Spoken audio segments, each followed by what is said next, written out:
Hello and welcome to Rathod Science Academy. Today in this session, we are going to see very important articles that appear in our today's newspaper. First of all, I'll let you know important topics of the day, and later on we are going to see each and every topic from prelims and as well as mains point of view. And at last, we are going to see prelims practice questions as well, guys. Online students, please don't skip this video anywhere. Please do watch until last so that you will be getting lots of insights related to how to prepare current affairs from examination point of view. Okay, let us see the topics. The first one is states seats will rise 50% after delimitation. This article is talking about number of seats in Lok Sabha. So here you have to see exactly about 131 constitutional amendment bill. On this you may get a question in your prelims. And this topic is important from GS paper 2 under polity. And next one is a firefighting operation. There is a massive fire erupted in one slum in Lucknow. So because of this, now a firefighting operation is going on in that region. So you have to know that topic from disaster management point of view from GS paper 3. And next topic is Chhattisgarh sets up panel for preparing UCC draft. Now one more state is going to have this UCC. Because of this, you may get a question on UCC. UCC is nothing but Uniform Civil Code. And this topic is important from GS paper 2 under polity. And next topic is dry days. As India faces a rainfall deficit, it must make preparations for the worst. So this article is talking about how India can overcome this problem of rainfall deficit. Recently, IMD came up with a forecast and it said that this year we are going to have El Nino and we are going to have below normal rainfall when we are comparing with the last 11 years. So because of this, India has to make some preparations so that we can come out of the situation. So this topic is important from geography and as well as environment and ecology point of view. And next topic is implication of increasing the size of the Lok Sabha. So here you have to see, yes, now we are going to increase this Lok Sabha seats strength from 543 to 850. How it is going to impact our country in future. You have to see both in the positive and as well as negative way how it is going to impact. So this topic is important from polity from GS paper 2. So all these are the topics now we are going to see in this class. Okay, read out the title, guys. See the title and read out the title. States seats will rise 50% after delimitation. Send up. And one more thing, guys, have you seen the CDS 2026 paper? No? CDS exam is conducted by UPSC only. So you have to see papers of UPSC conducted in 2025 and 2026. Because of this, you can understand how the trends of UPSC is changing. Yes or no? If you want to know how the questions can be given in your upcoming examination, you have to see how the exams were conducted earlier by this UPSC. Not only this UPSC CSC papers is important, even 2025 and 2026 other examinations also you have to see. Please download the CDS paper 2026 and see how the questions were there in only 4 subjects. Not each and everything is important. Just see your history. From history there are around 16 questions, I guess. Next one is polity. Polity there were 12 to 13 questions. And next see geography. And next one is economy. Only these 4 subjects you have to see. And mostly geography questions will repeat. For sure. Okay. And if you see this CDS paper of polity, this time they gave questions on memory based. I'll tell you how they gave the questions in this course of the class so that you will understand like how you have to prepare for examination. Okay, see this article, guys. What it is saying, the important keyword is delimitation. So what is the meaning of delimitation? We are going to redraw boundaries of constituencies. Okay, earlier we did delimitation 4 times in our country and last we did in year 2002 and now we are in 2026. So here at that time we freezed the year to 1971 census and from 1971 till 2026 there is a huge change in the population So because of this change in the population, we need to redraw our constituencies. So here because of that reason, this delimitation is in use. That is the one thing. And next one is to implement 33% of reservation for women under 106 Constitutional Amendment Act. We are going to come up with this exercise of delimitation. Now this article is saying that if you are going for delimitation now, based on 2011 census, we are going to increase the strength of Lok Sabha. So what is the present strength? Around 543, and now we are going to increase it to 850 seats. So it will be accounting for 50 to 57% of rise of strength of Lok Sabha now. That is the meaning of this title. Are you understanding? You know this. It is not a new thing.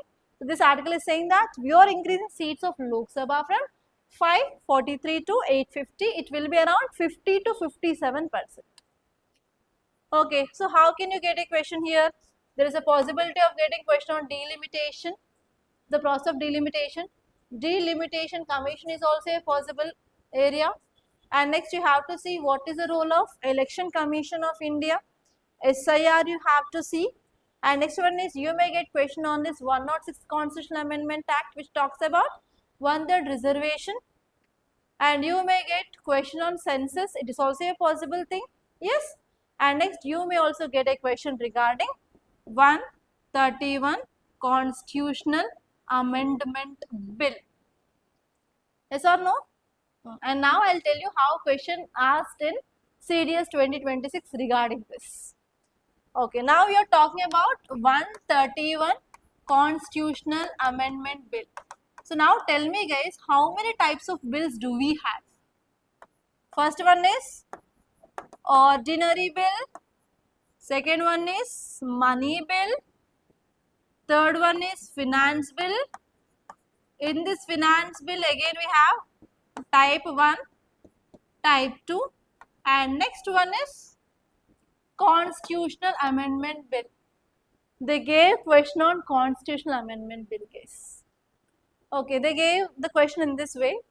They gave 3 statements based question. The first statement is, this bill can be introduced in either house, Lok Sabha or Rajya Sabha. Second statement is, to pass this Constitutional Amendment Bill, we need special majority plus total majority. And third statement I forgot, so see once. But third statement is wrong. Whatever they gave, the third statement is wrong. I can't recall that statement right now. But they asked question on this Constitutional Amendment Bill. Are you understanding how they are asking the questions? So this time in your UPSC prelims also, bills is very important.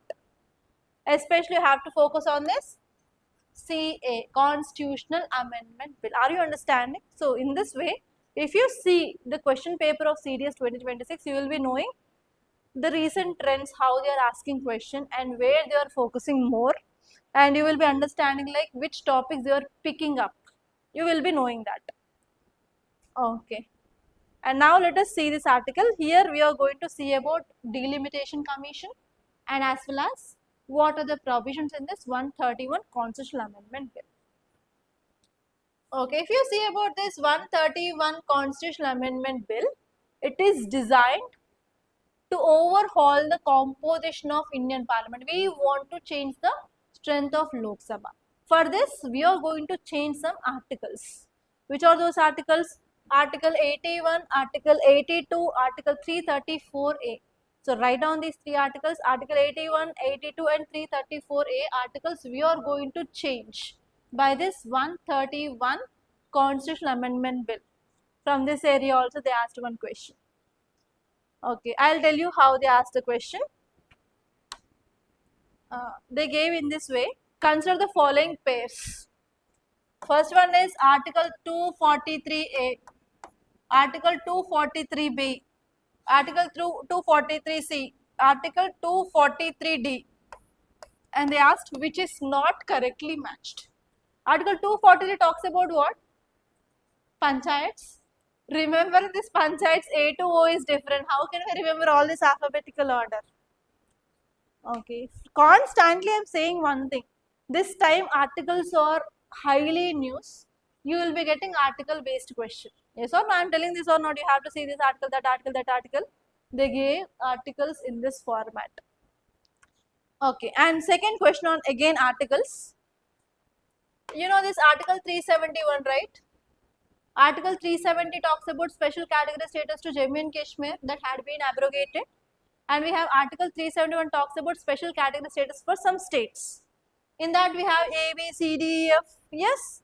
So they gave in this way. Consider the following pairs: 371A, 371B, C and D. And they ask you to identify again incorrect pair. So in that question, article 371D is for Andhra Pradesh. They gave Sikkim. This is the wrong. That is the answer for that question.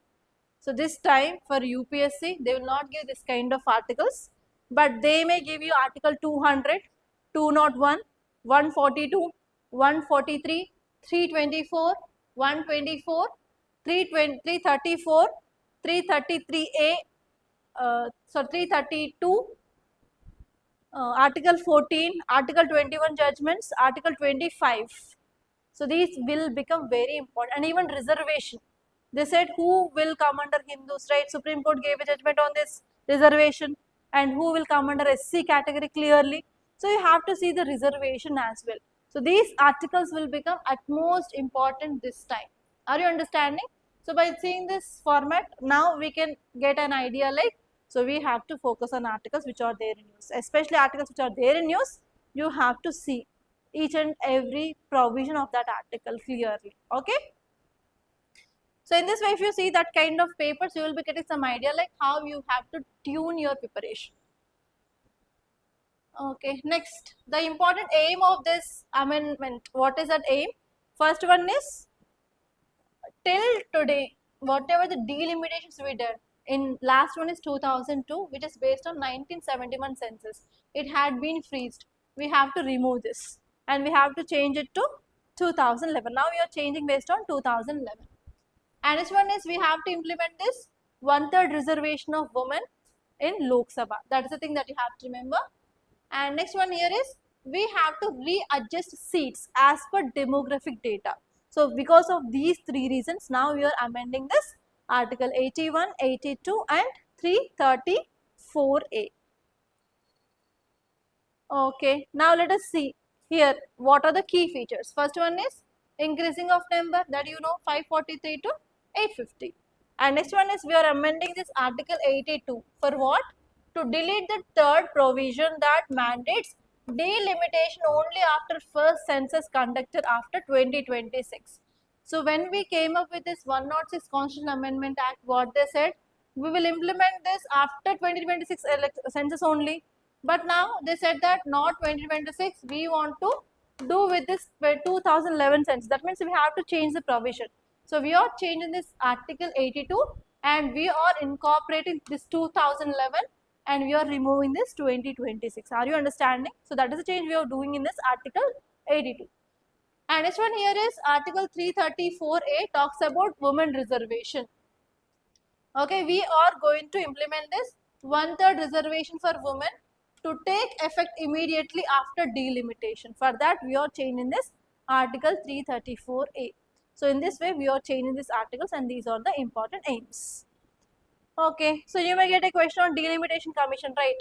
Who will appoint this delimitation commission? President. And is it a constitutional body? No, it is a statutory body. Under which act? Delimitation Commission Act. That is the thing you have to remember. And what is the function of this? It will only just draw the boundaries of constituencies. That's it. Nothing other function. And next one is, who will be the members? The chairperson will be Supreme Court judge. He may be working or he may be retired. And next one, who will be the other members? We have Chief Election Commissioner will be there and State Election Commissioners will be the members. And to assist them, there will be other people called as associate members. Who are these associate members? MPs and MLAs. And remember one point, these MPs and MLAs, they do not have any voting right. Okay, so these are the points that you have to remember, guys. That's it. On this, you may get a question. Be careful this time.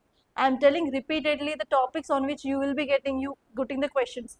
If you are thoroughly doing this also, you can do minimum aram se 65% of questions you can do this. Believe me, it will happen.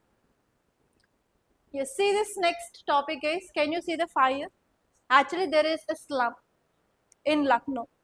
Suddenly fire erupted and it spread throughout that slum. Entirely whatever the huts which are there in that slum had been catch fire. And now government is taking certain steps to control this fire in that slum area. So what exactly UPSC can expect you? Especially in these urban areas nearby or outskirts, we will be having this kind of slum. And these slums, they do not have proper basic facilities also. Yes, not even proper drainage system, proper water facilities, proper bathrooms, everything they will not have, right? And they are living in a very pathetic conditions. So here it is our responsibility of the government to take care of that people also. Those people are also part of our country. They are also part of our society. They are also citizens. They are also having human rights. They are also having fundamental rights, right? But if this kind of incidents are happening, they will be losing their livelihood. They sometimes they will be losing their lives. They will lose their loved ones. They will lose their property, things, everything. So here you have to see exactly what are the reasons for this kind of fires. And next you have to see what are the methods taken, what are the measures taken by the government so far to control that in our country.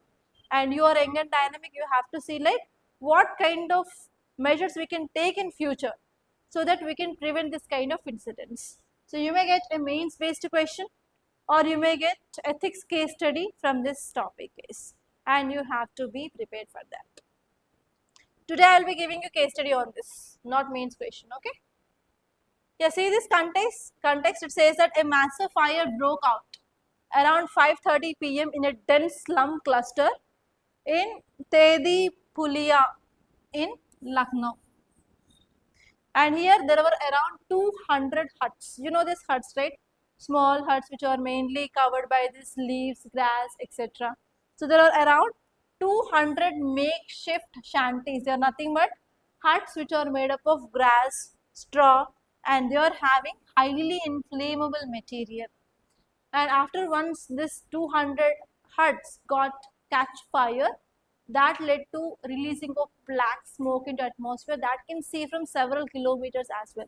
So that you can understand how big the incident is. 200 huts is not a small thing, right? Even a small grass, if you are burning means it will release lot of amount of smoke into atmosphere. You can now imagine how 200 hertz they are burning at a time, how much amount of smoke it might have released. Okay, if you see the reasons of this fire, first one is there is a suspected short circuit in electric wiring because of a small short circuit that led to catch fire. And if in a hut, if there is a small electric circuit or short circuit, then what happens? Whatever the cylinders which are present in that will be obviously explodes. The second one is the LPG cylinders in that area got exploded. That led to adding of fuel to this fire. And winds will move here and there. Now we are in summer season, you know, low pressure area, high pressure area, strong winds. Because of this, what happened? If one hut catch fire, that will be easily spread to this other huts also. Because of that, whatever the huts which are present in that area, 200 huts, they got catch fire. The three major reasons for this fire is, first one is suspected short circuit, second one is LPG cylinder stored inside huts exploded, and next one is strong winds that led to rapid spread of this fire in that densely packed settlement. Are you understanding? Okay. And next one here is, what are the fire controlling measures are there in our country, that you have to make a note and you have to add these points while you are writing your mains answers. First one is, we have immediate dispatch of fire tenders. The nothing but we have fire engines in normal language. So normally we will call to the fire engines if there is any fire. Those people will come with tankers. In that tankers they will be having water. So they will spray water with a very high pressure. Even sometimes they will be carrying fire extinguishers and as well as foam. That is the first one. And next one is, we have a coordinated rescue with police and local authorities. First of all, they will prioritize the evacuation of people. So whoever the people who are there in that area, we have to rescue them first. Evacuation, and we have to try to prevent the spread of that fire to the other areas. And third one here is we have National Building Code. So in this National Building Code, it mandates that every building should have a fire resistant construction. They need to maintain fire extinguishers, alarms, etc. So these are the measures that we are taking in our country to control this fire accidents. So now you have to think about way forward. So already this kind of incident happened. If you want to prevent such kind of incidents in future, what kind of steps we can take? The first and the foremost thing here is we have to ensure regular fire safety audits. We have to ensure proper auditing mechanism, and we have to check the wirings. We should not have these old wires like that. And each one is we have to have a proper LPG checks, and especially in this kind of slums we have to promote fire resistant materials, not flammable materials. We have to promote fire resistant. That means it should not catch fire that much easily. And next one is we have to go for community awareness programs regarding safety or how we have to use this electricity safely, and as well as LPG storage system, how we have to do, and if there is any fire, what are the do's and don'ts. We have to let them know. And next one is we need to have a dedicated fire hydrants for quick response in vulnerable areas. We have to identify the vulnerable areas in your district, and in that areas we have to establish this kind of cells. And next one is we have to provide compensation because they lost their lives, sometimes they lost their houses, their things, everything. So for sure they need compensation to continue their livelihood. And even they need to have to provide temporary shelters also. Government has to provide these temporary shelters for them, and even government has to ensure that NBC compliance is there for new buildings, everything guys. Okay, see this next article. Title says Chhattisgarh sets up panel for preparing UCC draft. What is the keyword? UCC, what is the full form? Uniform Civil Code. What is this Uniform Civil Code? Break down the word. Uniform Civil Code. What are the civil cases? Marriage, divorce, adoption, property. Okay, all this will comes under civil cases. Regarding the civil cases, based on the religion, their religion related codes are guiding them.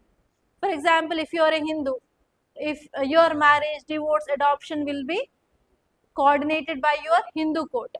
If you are Islam, we have Sharia law.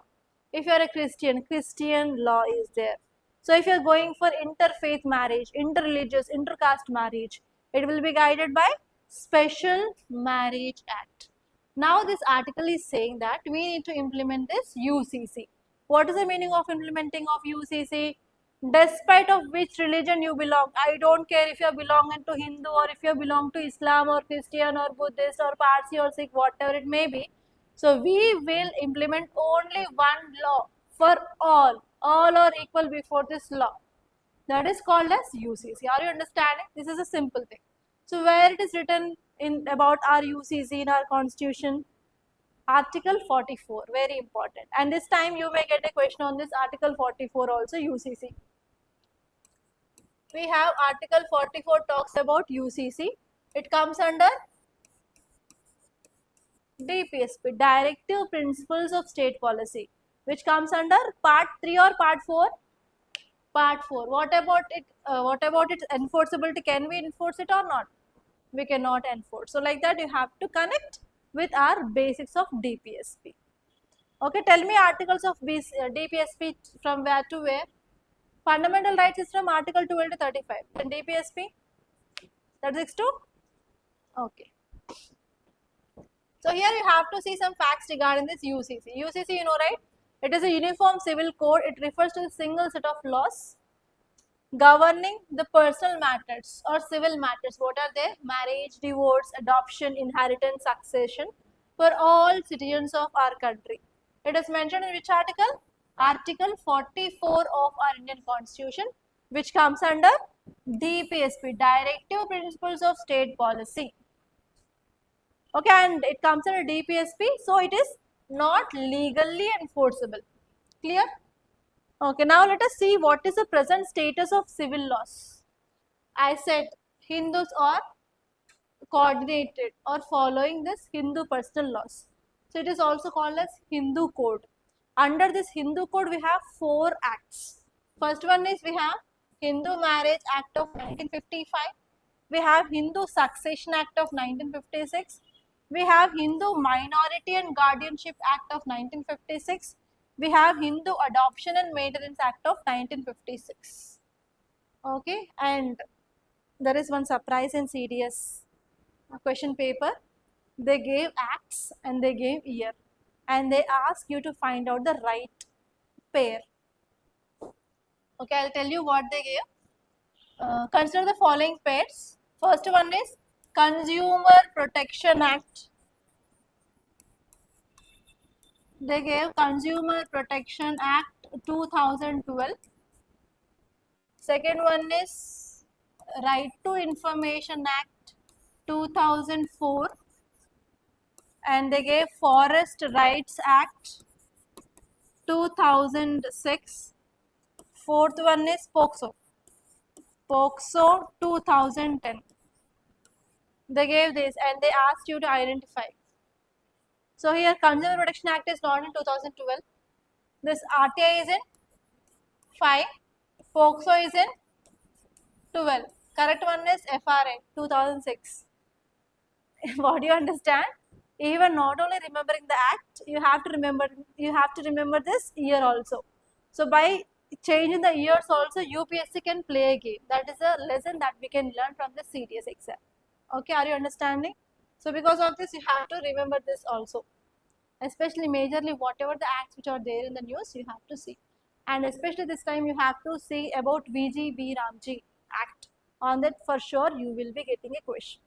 And even Right to Information Act also is very important, because whatever the acts which came up in 2005, this year will mark 20 years anniversary. 20 years anniversary, 15 years anniversary, 25 years anniversary, you have to see that. So just do reverse engineering and you have to see which acts are like 20 years anniversary or 25 years anniversary and see that once. Okay, next one here is recently Supreme Court gave a judgment related to who comes under scheduled caste, right? In that, who will comes under Hindus?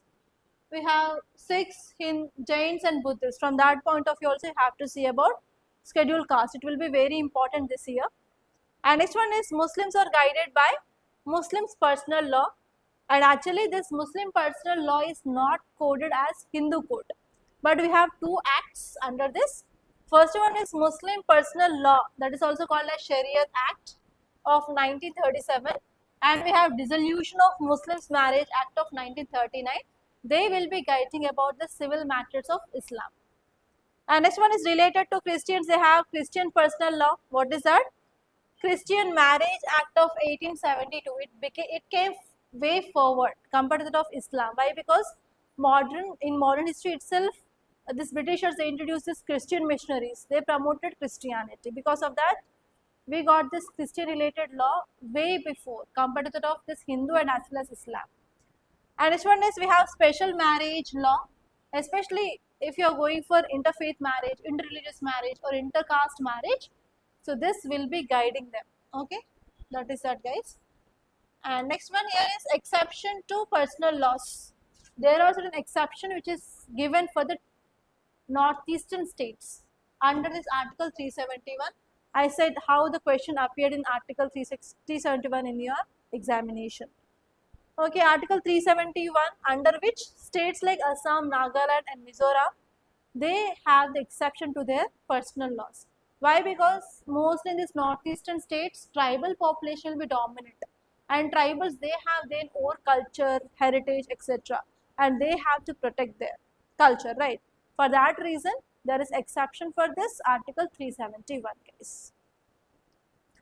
And as of now, Goa and Uttarakhand, they completely implemented this UCC, and other states, they are coming up with this kind of implementation purpose.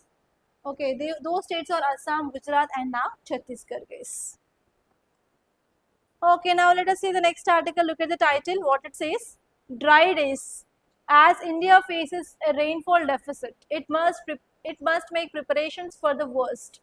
What does this article means? What does this title says? Why it is a news? Why it is a news?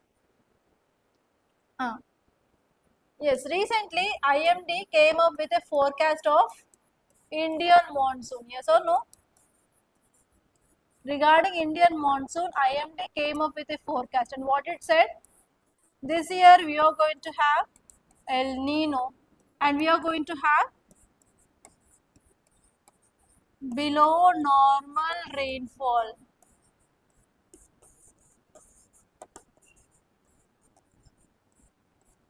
Below normal rainfall we are going to have in this year, and that too, if you are comparing with the last 11 years, we are going to have less rainfall this year because of this El Nino. That is a forecast came up by this IMD.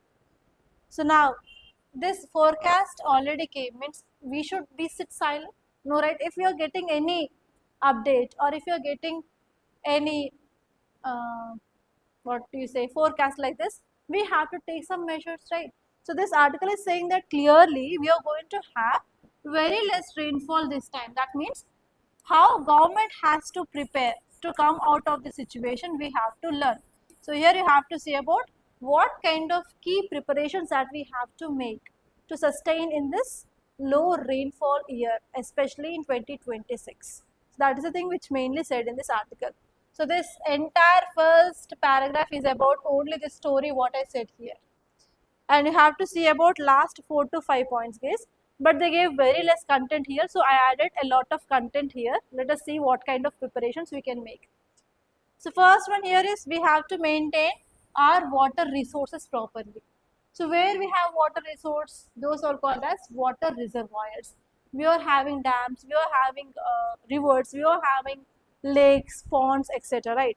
So we have to check the water level first of all in that water reservoirs, and based on the water levels whatever we have, first we have to prioritize the drinking water, because without drinking water humans cannot sustain.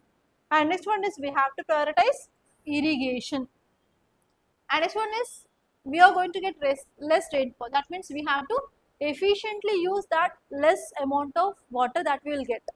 For that we have to promote water harvesting mechanisms, and next one is we have to focus on watershed development, and we have to go for maintenance of our dams. The major problem of dams in our country is sedimentation or siltation. What are the sediments which are there? They will be settling down, so that what happened, carrying capacity will be reduced. We have to go for removal of the sediments. Now we are in summer season. Normally in the month of June rainfall will start in this monsoon season, right?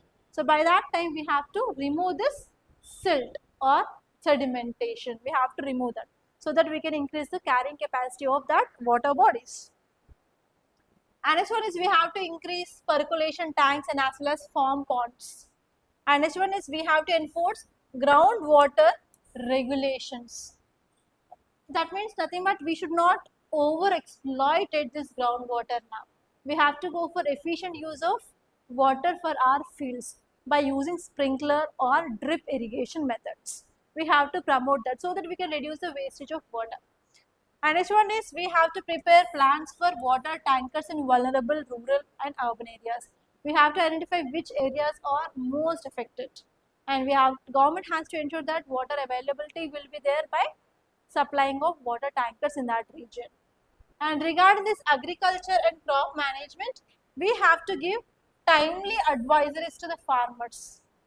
We have to give information regarding drought resistant crops, and we have to advise these farmers to grow water less intensive crops. And next one is we have to make available all quality seeds, fertilizers, and as well as inputs which are required for this farming purpose. And next one is we have to go for moisture conservation techniques that is related to agriculture and crop management. Regarding food security, we have to take some steps. Because of less rainfall, agriculture may not be that much boom in our country this year. So So we have to ensure food security. How can we ensure food security? By providing food grains. To provide food grains, first of all, we need to have the stockpiling, right? If we are not having stock, can we ensure PDS system? No. For that reason, we have to strengthen our buffer stocks of rice. That means we have to reduce our exports of food grains to other countries. And next one is we have to activate PDS system enhancement programs, and even we have to focus on proper distribution of food grains in drought prone areas. And next one is related to livestock and fodder also we have to maintain. Agriculture is not only growing of crops, but even we will be doing some allied activities of rearing of ducks, rearing of hens, poultry, animal husbandry, everything, right? So for them also we need to provide proper food or proper feedstock. So for that reason, we have to ensure availability of fodder through proper storage. And even we have to grow drought resistant fodder crops. Okay. And next, proper veterinary support is required because of proper, if there is no rainfall and no availability of water, like us, even these animals will also face this dehydration problem. So we need to ensure proper veterinary support also available in the villages. And next one is we have to enhance capacity building and community preparedness programs. Like we have to conduct awareness programs on how can we conserve this water, efficient use of water by the farmers. And next one is we have to train local authorities, farmers and communities through mock drills. And next one is we have to go for afforestation, soil preservation methods and climate resilient infrastructure. So by all these methods we can prepare better to fight against this present situation of El Nino. Okay. And now let us see the next article guys. Look at the title, what it says. Implications of increasing size of Lok Sabha. What does it mean?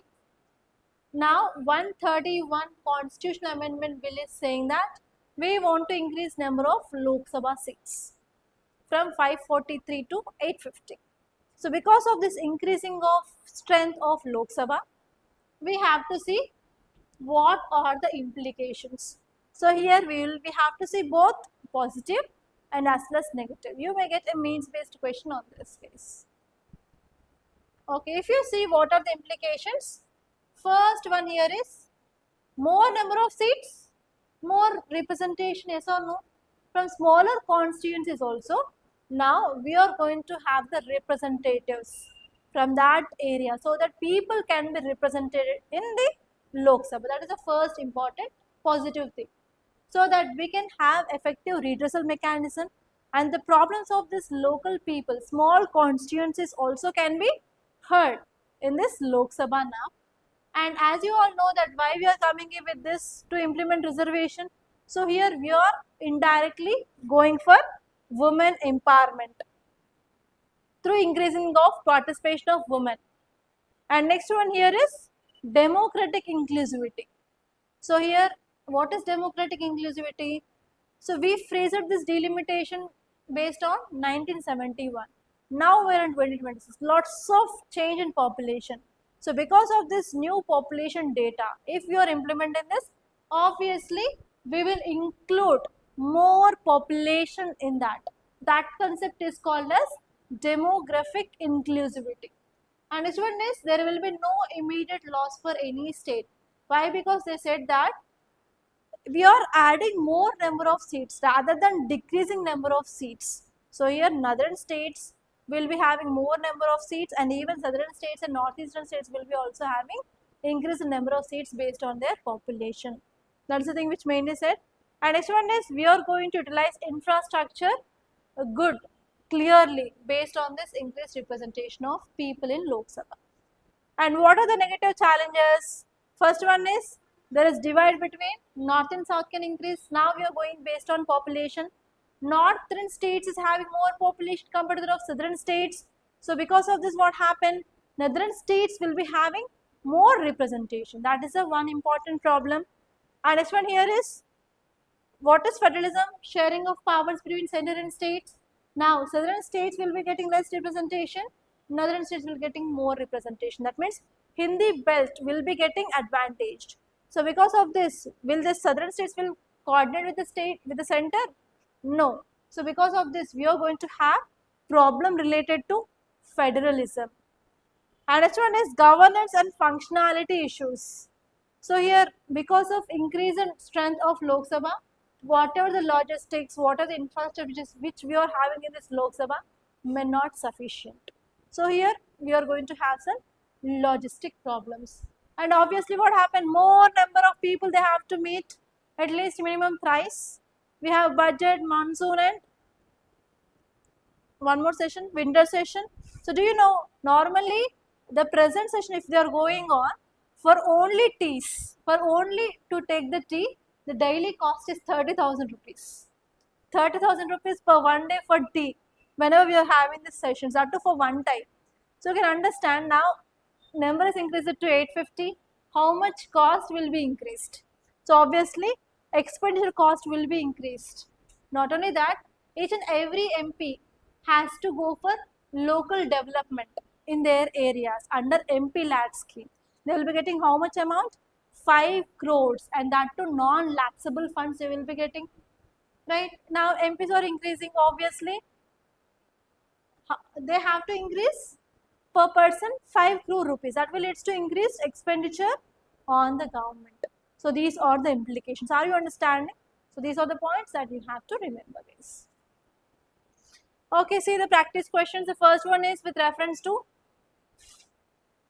UCC. Can you see? The first statement is, it aims to replace religion-specific personal laws with a common set of laws governing marriage, divorce, inheritance, adoption for all citizens.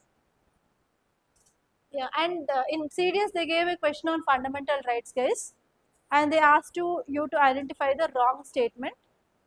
They said that no discrimination based on only religion, race and caste. They gave only 3 words. But we have place of residence, sex also, right? That is a statement which is wrong. So whatever they given there, you have to very keen while you are reading the statements. And they gave question on appointment of Supreme Court judges also. In that, the wrong statement they gave here is, they gave 3 statements. First one is, High Court judge should be like 5 years of practice, advocate 10 years of practice. Those 2 statements are clear. And third one is, a person should be a distinct jurist in the view of CJI. But a person should be a distinct jurist based on the president view, not CJI view. So they changed this president with CJI. In that examination pressure, we will be over reading that statement. So you should not do that. You have to see this minor things also. Because of this, I am asking you to do this CDS paper. Just check that once, so that you will be getting some idea. Okay, don't ignore this. Okay, see this next one is, implementation of UCC is listed under fundamental duties in the Constitution. The Supreme Court has in several judgments, Shah Bano case, urged government to implement UCC for national integration, gender justice. Tell me the answer for this question. How many? Okay, which statements are correct? 1 and 3. It is fundamental duties. It is not fundamental duties. It is DPSP. Normally, one trap you can see is UPSC will be changing name of fundamental duties with rights, rights with DPSP, DPSP with duties. That is a common trap you can see. You have to be very much careful. And next, see this. Consider the following statements regarding Delimitation Commission in India. First one is, the Delimitation Commission is constituted by President of India under Delimitation Act. The orders of Delimitation Commission have the force of law and cannot be challenged any court of law. And next one is, the delimitation exercise have been carried out 4 times since independence, with the last one based on 2001 census. It is not 2001 census, it is 1971 census. Now we are going to do on based on 2011 census. On this, in this way, they will be playing games with years also. That you have to be very careful. And this year you may get question for sure on Delimitation Commission. Okay. So 3 will be wrong. So answer is 1 and 2 only. So these are the important topics that appeared in our today's Hindi newspaper case. By this I am concluding. Thank you so much guys for watching. And if you like this class, please do hit the like button. Please do share this class to your friends. And if you want to start your UPSC preparation, we are going to launch a new GS Prelims cum Mains Foundation batch in our academy from April 20 onwards, guys. So try to join that course so that you will be getting lots of insights regarding how you have to prepare for your examination, what is the right way, and you will be getting clarity on concepts, and we are conducting tests and will give you a right guidance regarding your UPSC preparation. And if you have any queries, please do contact us on this number 8074765513, or else you can directly visit our academy, which is located in Ashok Nagar, Hyderabad, exactly above Vikas Book Center, second and third floor. And I will be available in the institute from the morning to evening. You can come and you can directly talk to me, guys. And I wish you all the best. Thank you so much.